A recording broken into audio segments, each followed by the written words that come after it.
ready? You're so cheesy, bro. You ready? Yes, go ahead. Nice.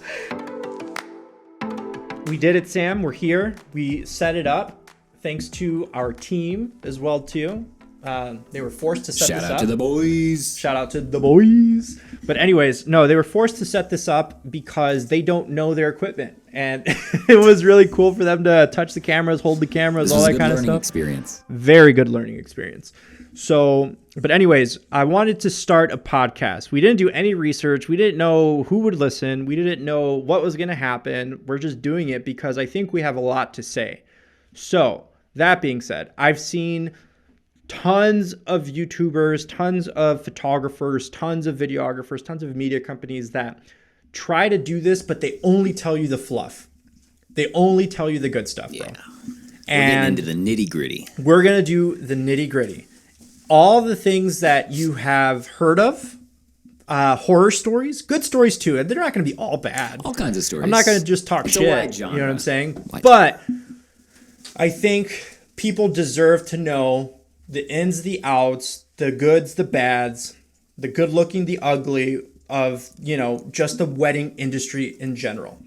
That and business. You and I have a very good perspective on this as well too, because we are both business owners. You owned Samtastic LLC. Samtastic. So to give everybody just a quick run through, Sam was actually one of my first hires that when I started to see that I needed help pushing out content, videos, all that kind of stuff, even just booking more videos or more content, more weddings. When I wanted to do all that, it was very hard to just keep track of all of that. So I needed a little bit of help. So we found Sam.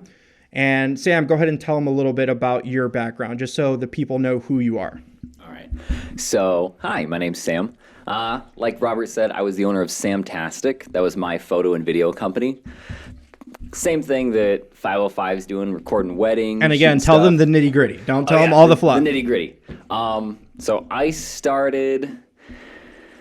Oh gosh, how far do I want to go back? Okay. Video has been like what I wanted to do like my whole life. So finally doing it like consistently as a full-time job has been like a dream come true because it's just been such a grind to get here. But I think the nitty grittiest portion of like photo and video, a lot of it is like when you mess up and you can't fix things, and that's awful because I want to give the client a good product. I want to, put my best foot forward and really like impress people. But sometimes it just doesn't work out. And there's tons of reasons why that can happen. Like things can shut down. Someone can knock over a camera. And guys, just so you know, sorry to happen. interrupt, Sam. These are all very real possibilities. Oh, yeah. Very real possibilities that can happen to any level of equipment.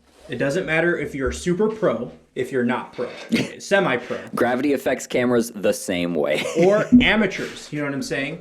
I would say, and agree with me or disagree with me, Sam, do you think most of the wedding industry is by semi-professionals or like legitimate professional filmmakers and photographers? I think the bell curve is pretty large because, you've got beginners that, you have to do stuff for free to even get your name out there. No one's going to pay you anything if you're just starting out. You've got to be like, hey, I need something for my portfolio. Let me shoot a video for you. Let me do this. That was the entire first year and a half of me trying to get my business started, trying to get my brand started was I just need something to do. I just need something to show people. After that, you start going up the bell curve with, all right, I'm watching all these Peter McKinnon videos, watching Casey Neistat. I've got better cameras now. I just got a credit card. We just bought the new camera. So it's really hard to kind of get up that slope though, because you really got to you got to take the momentum and you've really got to go with it. Mm-hmm. Otherwise, you fall behind the momentum and you're back at the bottom of the bell curve. So when we first hired Sam, we came across it. I'll tell you exactly how it happened then. We came across it. We were like, okay, we need to find somebody. I think we even put a job app in Facebook Marketplace. And I don't know if you actually applied. I don't think you did. I think we actually called you. Crystal reached out to me. Yeah, we reached out to you. Shout out to And- Crystal. And yeah, she's the other owner of the 505 Media Company. But Sam, we found you, and literally we saw that your Facebook had like only 300 followers. Yeah, the Facebook follows are it's like. And I'm not every trying to good shit that on anyone who has like 300 followers, but what I'm trying to say is that if you've been doing this for a certain period of time and you've only been able to grow so much, like that is a sign of stagnation. That is a sign of I'm not shitting on you, but Well, I didn't post like as often as I should have. Like I posted every time I got a wedding, so that was like, or a job, so I was like 1 or 2 posts a month on Facebook. So I was like not into the SEOs like I should have been. And I think that, you know, again, not trying to shit on anyone who's just starting out, because if you're just starting out, you have to go through those ups and downs. You have to go through those peaks and valleys. You have to go through that time period where you're just giving shit away. Oh, yeah. You know what I'm saying? And I think what led us to you is that we saw that you had quality work, but at the same time, it just didn't make any sense why you weren't getting any That's clients. what I'm saying. And when we reached out to you, we wanted to specifically like, hey, yes, you could be charging more. And this is how, just complete transparency to everybody, okay? This is how we figure our numbers. In the very beginning, and I'll tell you a little bit about, our intro at that point, our intro was more, hey, we need to make this affordable. Because Crystal and I are together. We're in a relationship, practically married by this time. You know what I'm saying? And I apologize about that.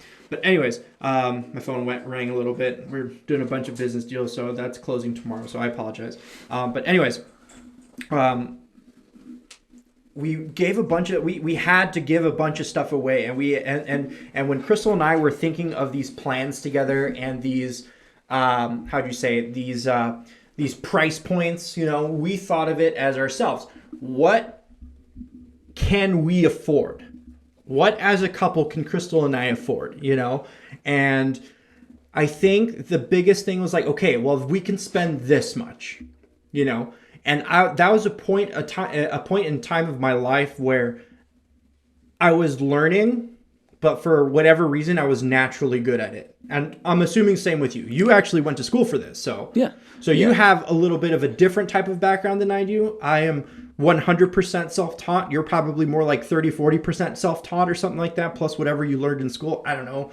You can play with those It's percentages. about 50-50. So I think, 50-50. yeah. So, but I have no formal education in this stuff. Everything that I've learned is based off of like YouTube videos and teaching myself and going out there and shooting it and trying and failing and everything has been a lesson at that point, So when we you were gotta go through it. Exactly. When we were pricing this stuff out, we wanted to make it affordable. And we're very black and white. There's no like really gray area with us, This is what you're paying for and this is what you get, right? So at the time I was giving away video for like 600 or $700. Like and at the time, the type of quality that I was releasing, it was, oh shit, I'm going to pay that. No problem. But the thing is too, is that the fact that I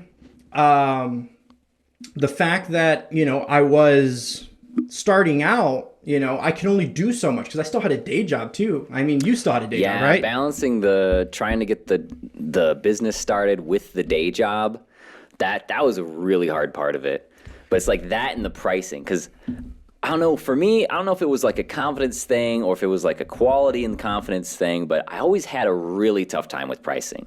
It's like, I feel like, hey, my product's pretty good, but it's like I'm still at this price point. Do I want to go higher? Yeah, that was probably one of the biggest hurdles for me to overcome, was like, what do I want to do with my pricing? How do I want to organize it? And I think all starting photographers have that dilemma. I think all photographers that, are starting out for the first time, or videographers or media companies that are starting out for the first time. And I'm saying media company very, very loosely at that point. You know what I'm saying? When I say media company, I'm talking about people that are generally in our industry at that point, the wedding industry. Tom Smith photography, Yeah. all that stuff. And early I realized that I didn't need notoriety. I didn't need to have it say Robert Contreras photography or videography or Robert Contreras mediography. I don't know. Mediocrity. That's how I talk, guys. Don't make fun of me. Anyways, no.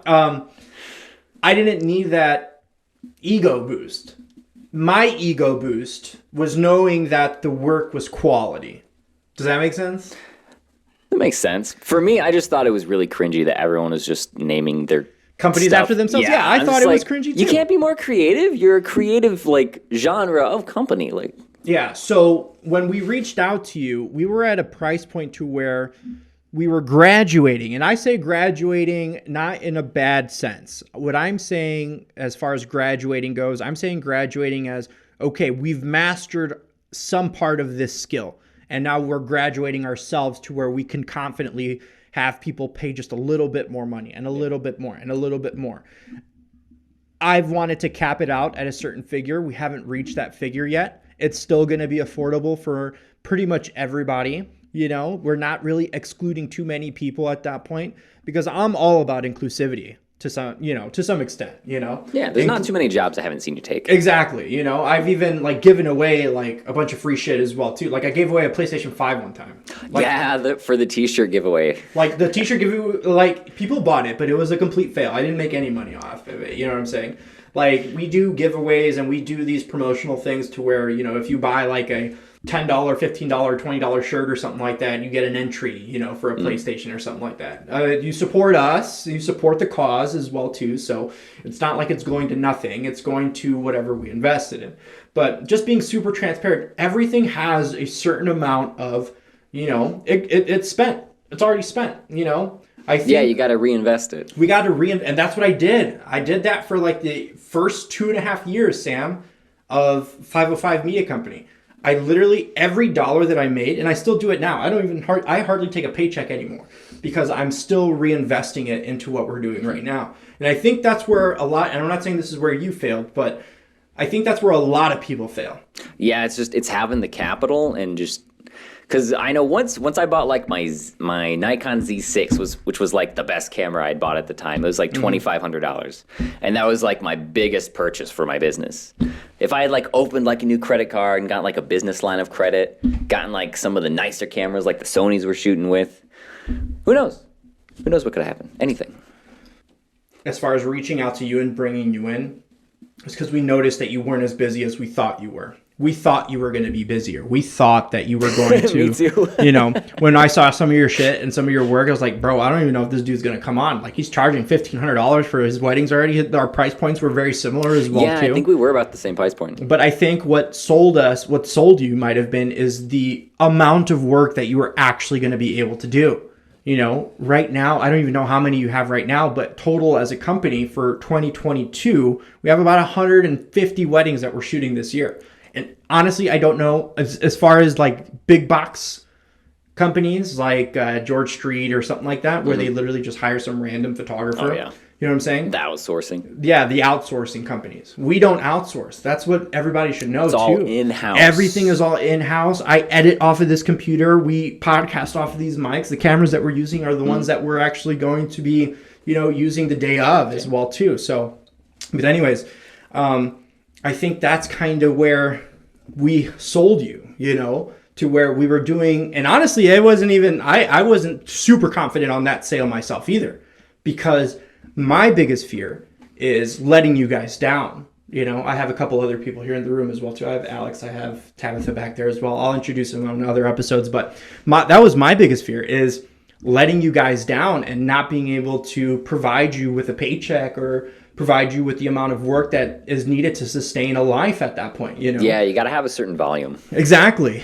And we've been so fortunate on the way we market, and we'll go over this on a business, Yeah, we'll do episode. a specific business podcast. And the way we market is super heavy, and it's super deep, and it's super it's very branched out, you know what I'm saying? It just crawls everywhere, and luckily we've been very good at that as well. So as we've been doing that, I think we've been gaining a little bit more confidence each time. And we've been able to bring people that, fit the bill for what we need, you know? So, but yeah, that's how we found Sam. We found him literally on Facebook. We saw his YouTube, you know, or his Facebook.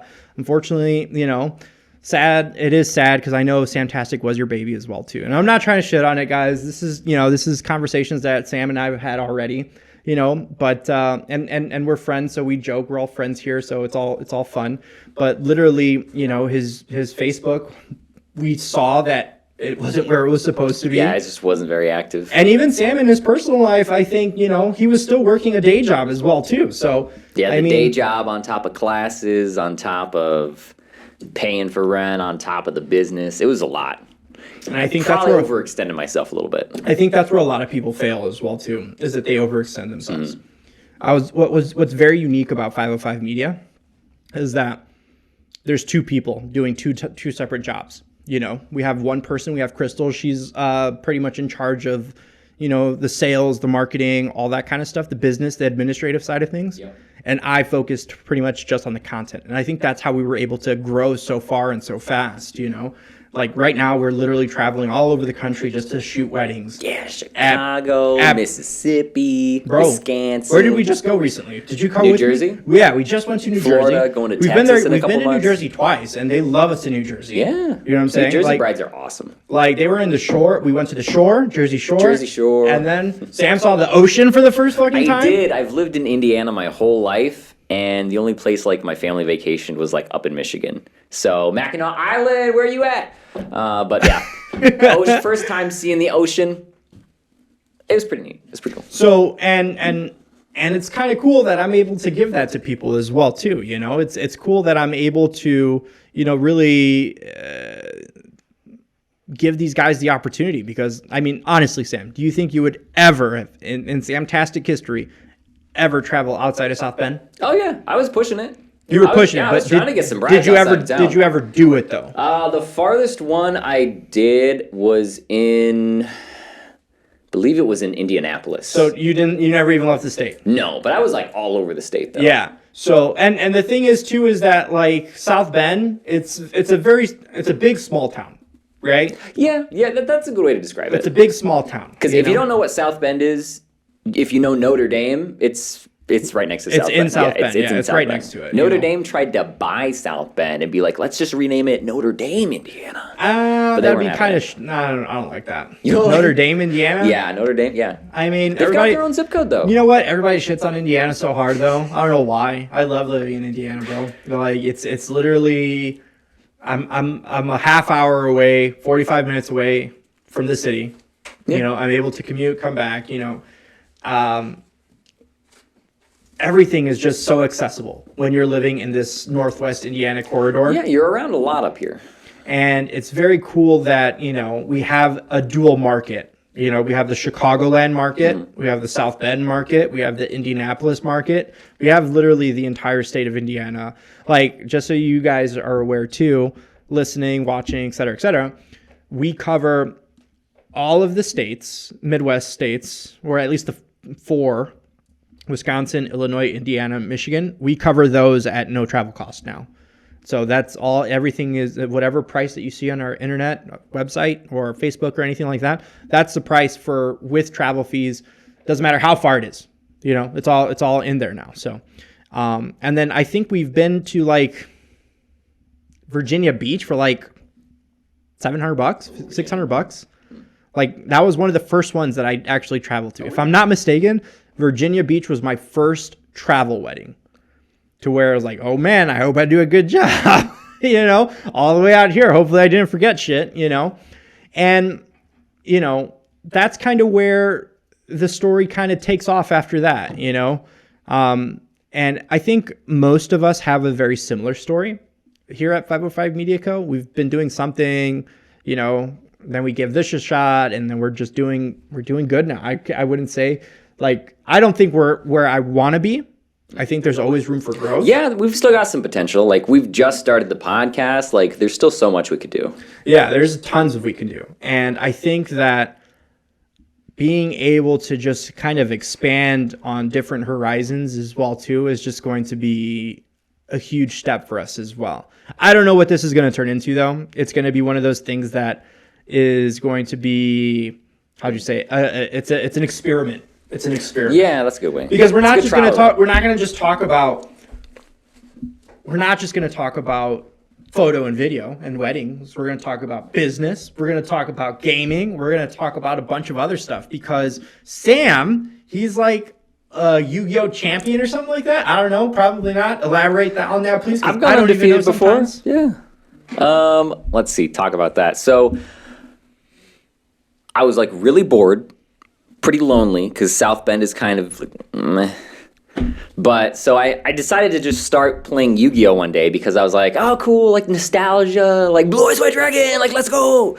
And I started playing it, and the community was like a lot nicer and a lot more welcoming than I anticipated. Honestly, if you find a good community in something, it's always good to just like dive into. Yeah, and it's like there's crappy people everywhere, but I've made a lot of friends in the Yu-Gi-Oh community, and they're all pretty cool. Like, we have a lot of the similar interests. So it was like my people. I'm like, yeah, I finally found the fabled friends from the series that I knew I would have. Like, yeah.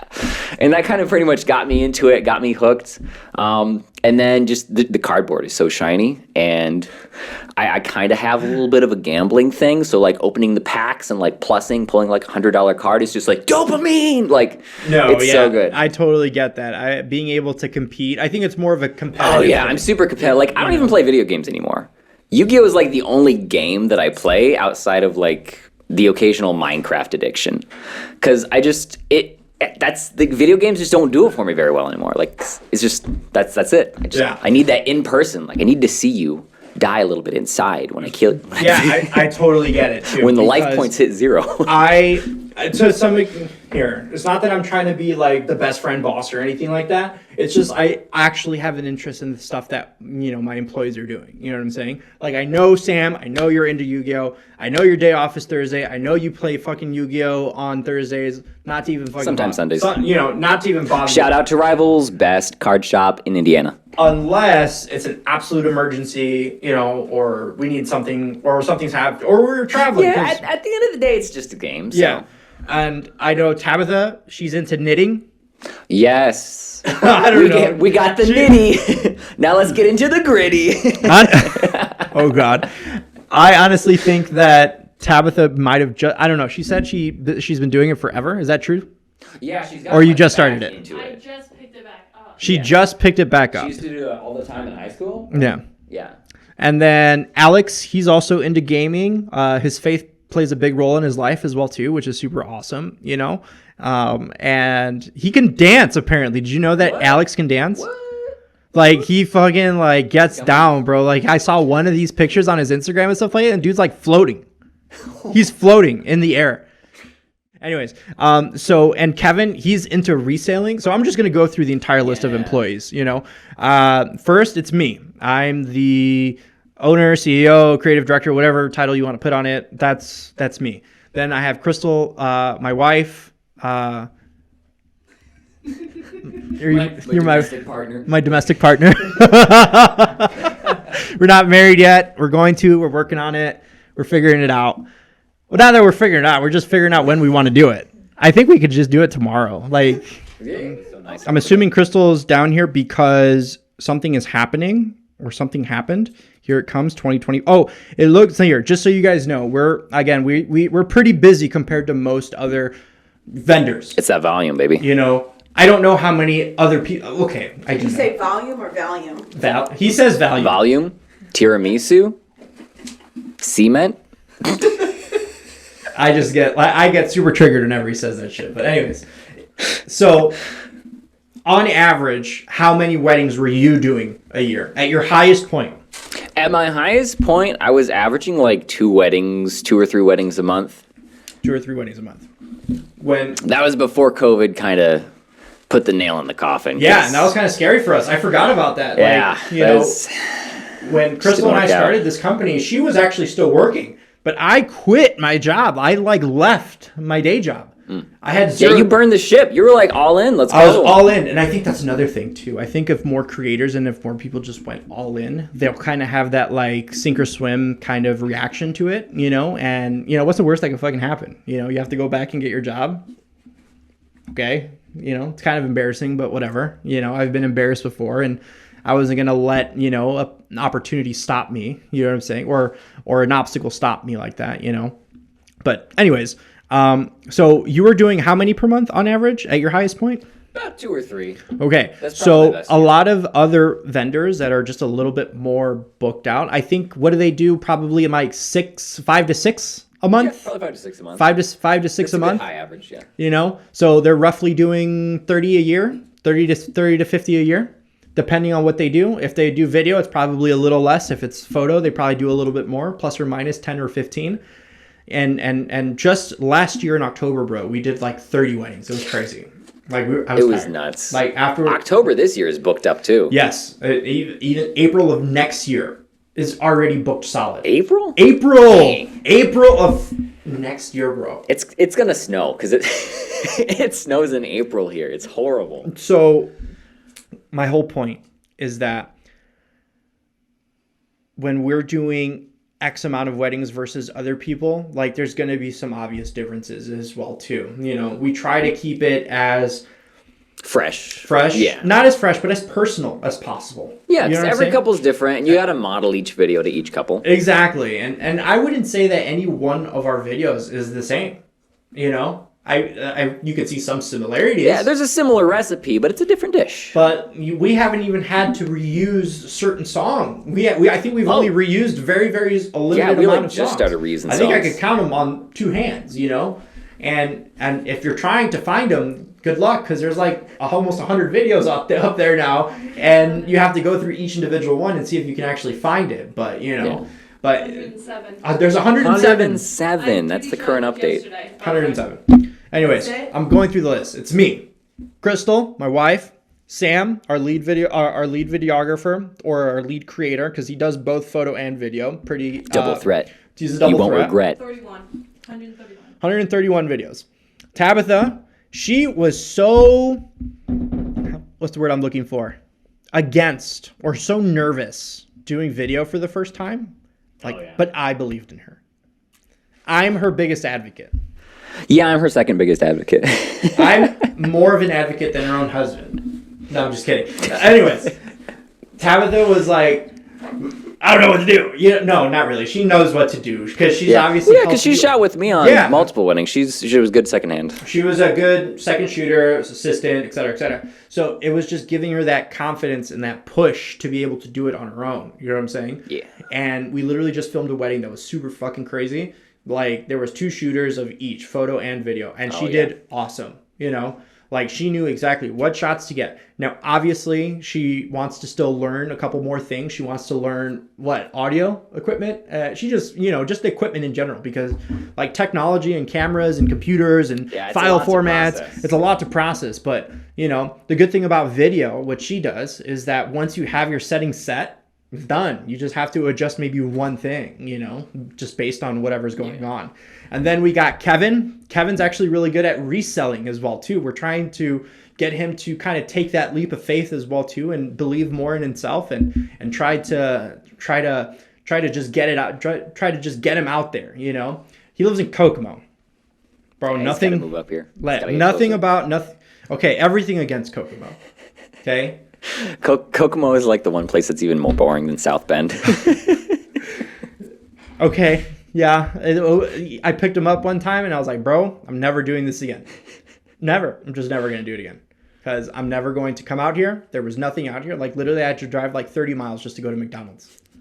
Like, and every other McDonald's. And since it's a small town, no one opens till like 11 o'clock or something like that. You know what I'm saying? Oh my gosh, Because yeah. Crystal and I went out there and No one's open later than 9. and it was 9 o'clock. I think it was like 8 or 9 o'clock. And we were, is this place open? The gas station was open, so we just kind of assumed the McDonald's would be open, but there's just nothing out there. And all the hate to Kokomo. Go ahead.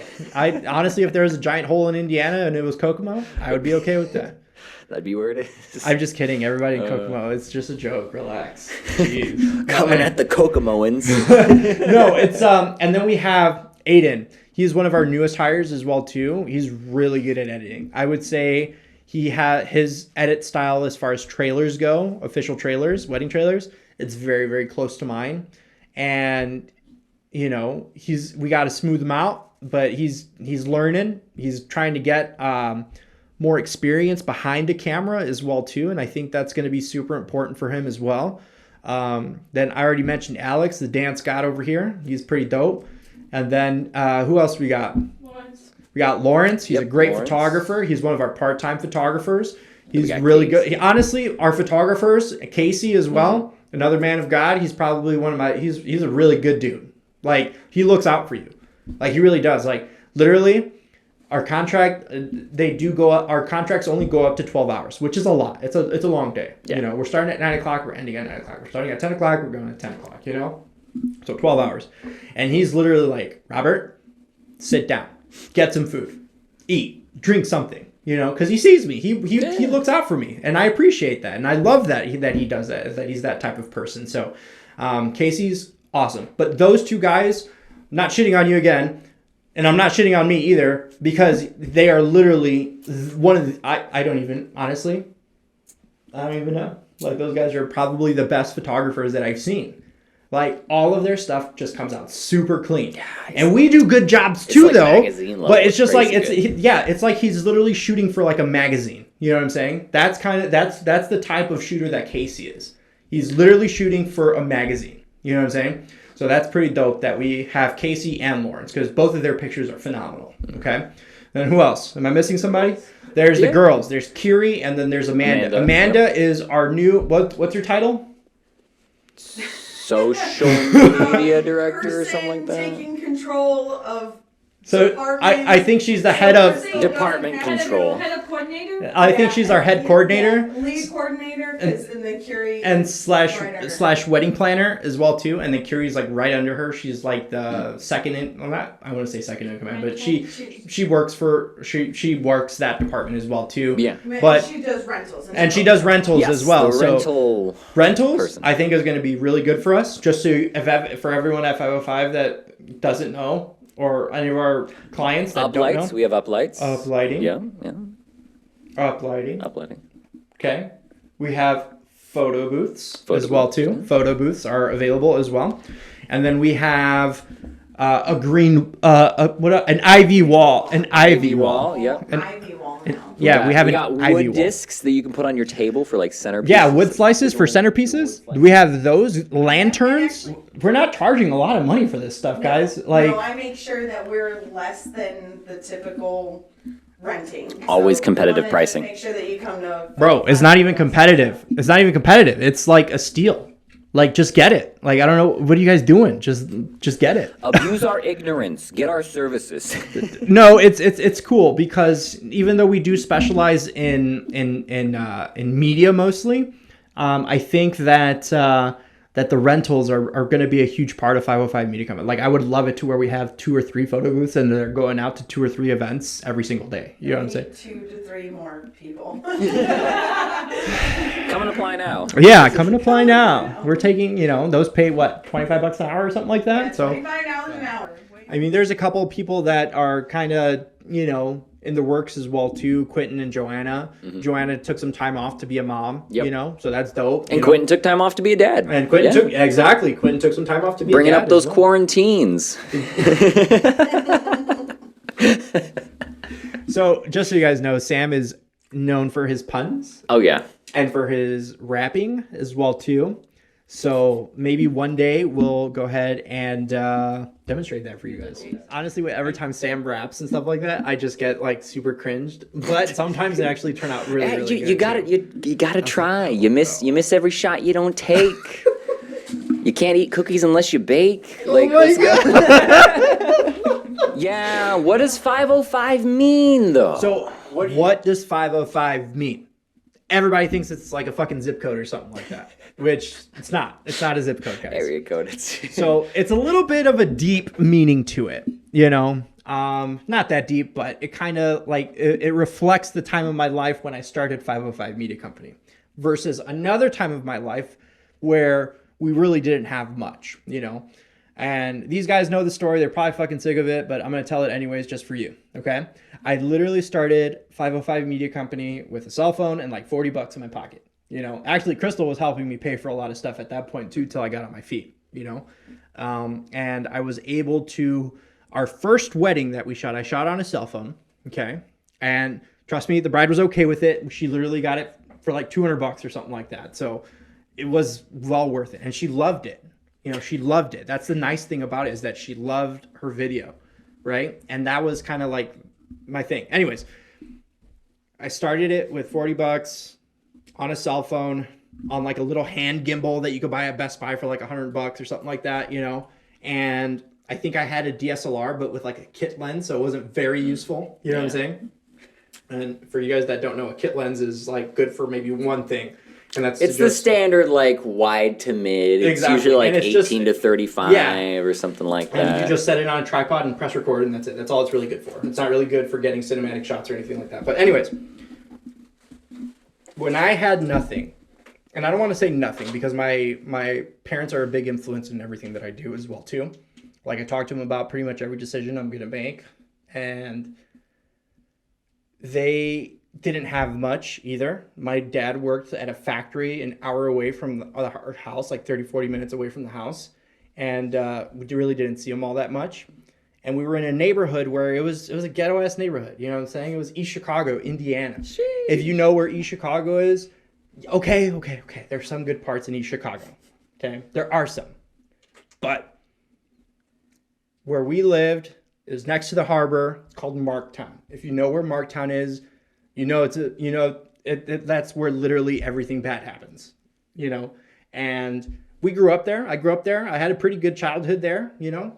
But at some point, it wasn't safe, you know. And as I was growing up, if I didn't get out, I'd probably be dead or in jail. And at that point, you know, that was kind of when we were all happy, because we had that childhood and because we had that kind of family dynamic. And I'm not saying we don't have a good family dynamic now, but that was kind of just like, we had nothing, but we were making it work. We were starting to build. Make the best of things. We were making the best of things. Exactly. And till this day, I will always remember the house number. The house number is 505. It's 505 Spring Street. It's this shitty ass duplex. I think my bedroom had bunk beds in it with my kid brother. And my older brother had his own room, obviously. And I think our bedroom was like the size of like a closet. But we made the best of it. And we made good memories there, you know. Lived there till I was about 13. And when I was down and out in late 2018, like, that's what I thought about. I was like, man, this is kind of a shitty situation, but I'm going to make the best of it. And I'm going to do whatever it takes to, you know, maybe 2 months later, I quit my job and dove into 505 with still a cell phone and a camera.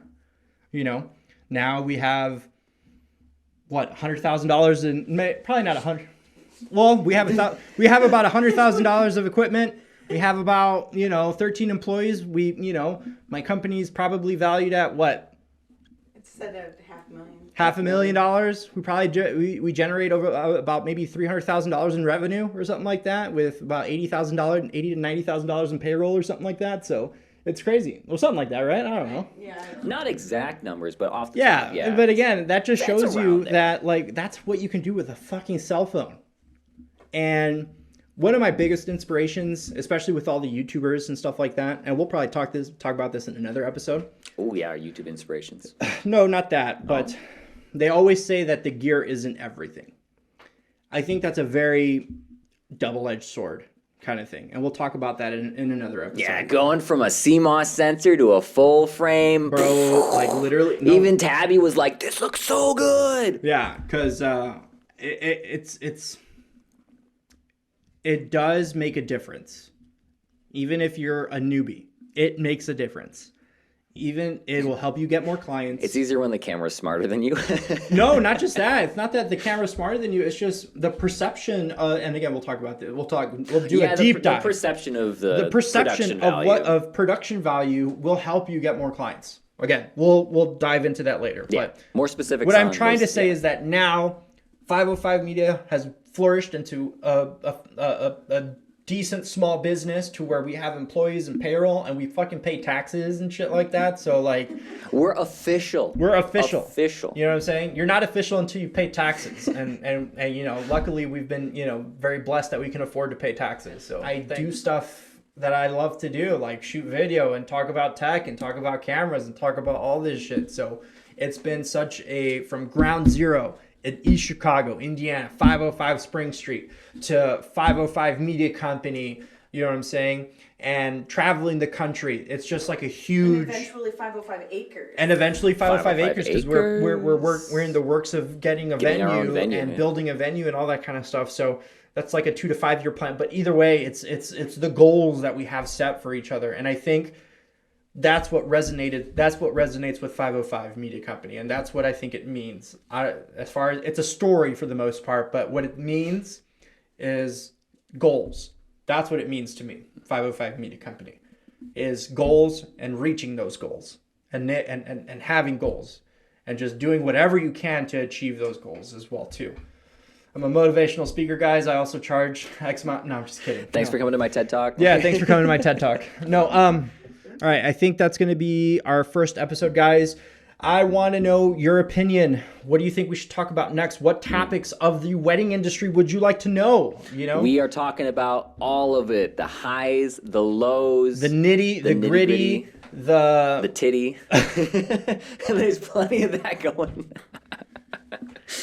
We are not a PG podcast, just so you guys know. I'm not going to talk to you guys like some like YouTuber professional, we're real. or whatever. I'm super upfront and real. This is how I talk every day. So I might not, be the cleanest, but whatever. I don't give a shit. I want to talk to you guys, to Sam, to my employees, like I talk to everybody else. It's equal opportunity, equal treatment everywhere. You know what I'm saying? So, yeah, let us know what you want us to talk about.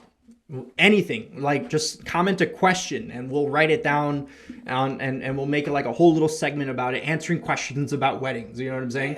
Whether What's it the be, worst wedding? What's the best wedding? what should we do about centerpiece? Because we have coordinators too, so they have insight to weddings as well. So they can decorating. give you, maybe we'll have Amanda, our head coordinator, or Crystal, the other owner / coordinator as well too, to answer some of those questions. So it just depends on what you guys are asking us. If you guys want to ask us about our cameras, the tech, the business side of stuff as well too.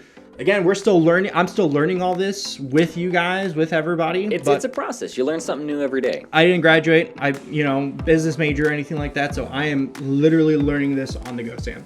So I think that's going to be wrapped up. And thanks, guys. This is a good first episode.